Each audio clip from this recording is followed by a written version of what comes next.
बुवाले कान्छी छोरीलाई फुकेको।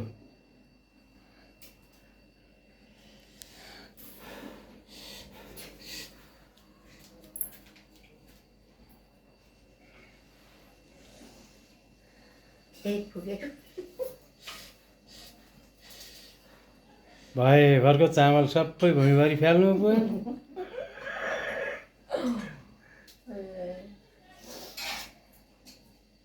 के पढेको बुवा मन्त्र? ठुलो स्वरले भन्नु त एकखेप। बाच्चा कि फु फु भन्नु न बुवा। के भनेको सुन्ने गरी भन्नु त।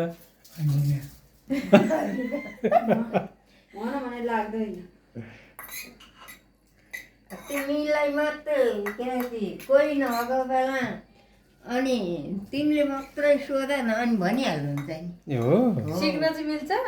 मिल्छ ए लेखेर लेख्नु अँ, अनि हेर खप्पका राख्नु।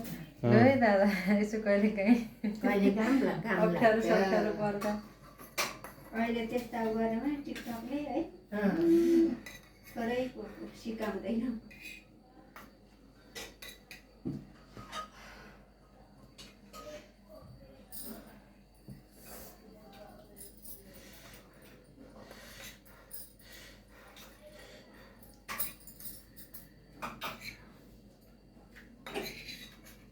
बाच्चा कि फु फु फु फु।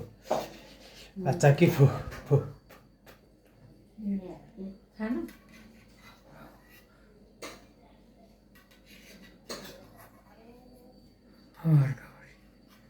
तिन खेप होइन।